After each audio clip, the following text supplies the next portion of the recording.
Now, more corruption allegations have continued to rock the Buhari administration.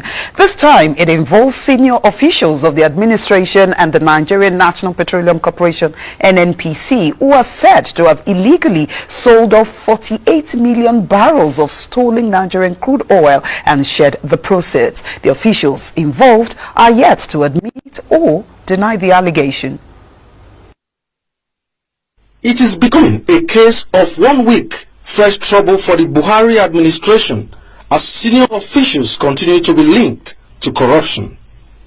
The latest may be the biggest heist yet uncovered in the highly opaque dealings in the country's petroleum industry, if the claims made by a whistleblower is substantially verified.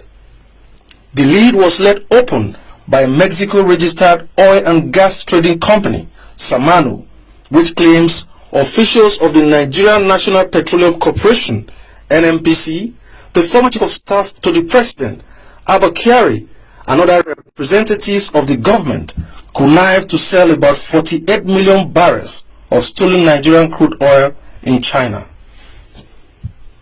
A letter addressed to the group managing director of the Nigerian National Petroleum Corporation, NNPC, through a law firm, Lord's Temple, the whistleblower points accusing fingers at the NNPC Group Managing Director, Mele Kyari, and the President-led Chief of Staff, Abba Kyari.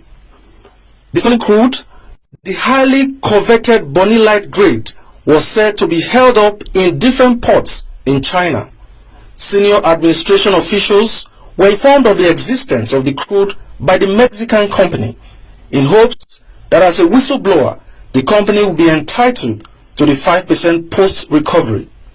But through a backdoor arrangement, the said deal was sealed and the crude sold off on the authorization of the NNPC and the late Chief of Staff, who until his death was on the board of the NNPC. The money involved, about $2.5 billion, based on the average price of Bonny Light crude as at the period of sale in 2015.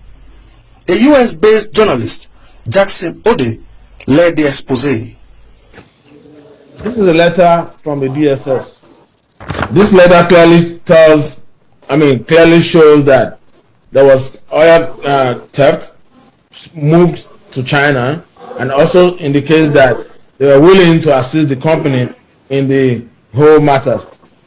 This is a letter from Mele Kyari, which is an NNPC email address, promising to help the company solve the issue. This is part of the letter also. This is also a letter from Samano, to former DSS, about the oil theft and the sales of the oil theft. This is another letter from Samano to the former chief of staff. You can see right there, the stamp of the former chief of staff. It's meeting him of the oil theft. This was written in 2015.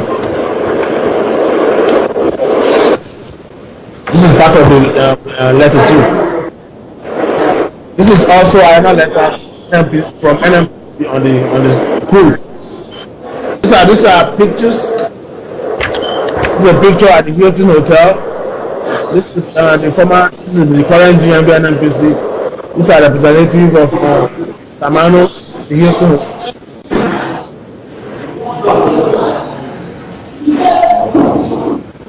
This is a picture of Samano guy and General Umar Muhammad retired in his house.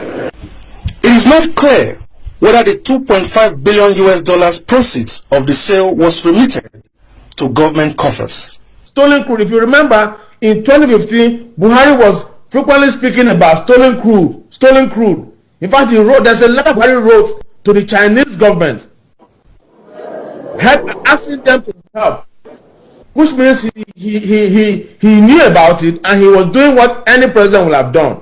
He asked his allies to go to China and track this stolen crude and make sure that it is either returned back to Nigeria or sold, and the money put in the Federation account. But none of these trusted allies he sent to China went to him and said, "Sir, we have found the crude. We have sold it. This is the money." They decided to do the deal behind the president. They stole the crude.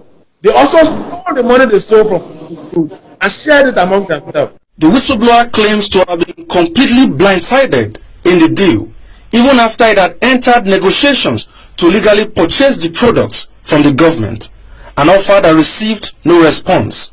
Instead, the whistleblower says his attempt to seek redress resulted in different forms of harassment, threat to life, and other forms of persecution, which led the company to institute legal proceedings against the officials.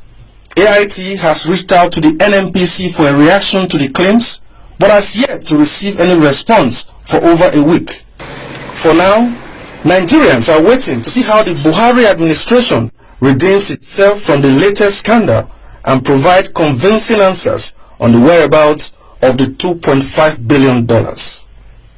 Uyanare Udwimo, AIT News, Abuja.